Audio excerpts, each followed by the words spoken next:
Hello, Namaste. I'm Dr. Sneha Bhagwat. I'm an Ayurvedic physician by profession. I've been practicing since almost 17 years now and I'm based in Goa. Today we are going to start with the most awaited series, and that is about menstruation. Menstruation is still a taboo in India, and I think we need to talk more about it, we need to discuss more about it, and we need to give a deeper thought to it so that we actually help in contributing to female health in general. Before we start this topic, I would like to put forward a certain data. This data is about a simple symptom, which is pain during menstruation, which is termed as dysmenorrhea. This symptom is seen in around 80% of ladies in developed countries like America and Europe. In Italy, it is seen in around 84% of ladies, whereas in Canada, it is experienced by around 60% of ladies, out of which around 42% of females cannot attend their schools or cannot go to work. Whereas in India, it is experienced, as per the data, by around 23.2% of females. We know that India is still having a challenge as far as menstrual hygiene is concerned, good sanitation practices are concerned, especially in the remote areas or remote parts of India. But still, this symptom is seen in much less number of ladies, and that is only because of the wisdom that we have got from our earlier generations, from our grandmothers, to take care of our body during menstruation.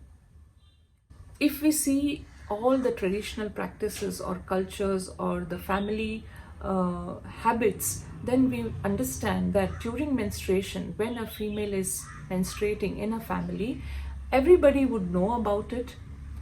She would be allowed to have her own space. She would be allowed to take rest as much as possible. Why everybody would know about it? Because everybody would support her during this phase of menstruation. As during menstruation, medically, the female body undergoes a lot of physiological changes.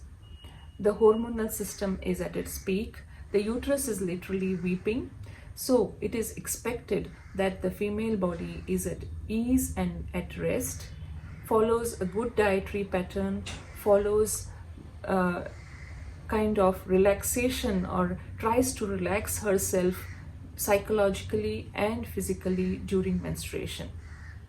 This is very much needed so that all the changes that are happening in her body during this phase are taken care smoothly, and also she can actually help her own reproductive system to function better.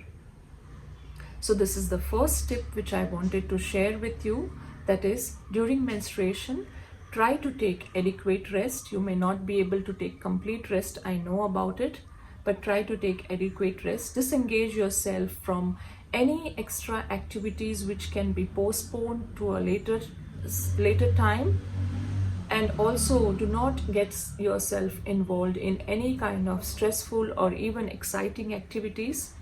Try to keep your body as well as mind calm and relaxed as much as possible.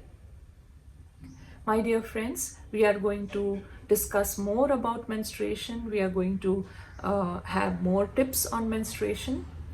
And if you think this tip is really thoughtful and would be helpful to all the female associates around you, kindly do share this. And I hope that you follow this as well and see the difference. And until next tip, thank you so much and see you soon. Bye-bye.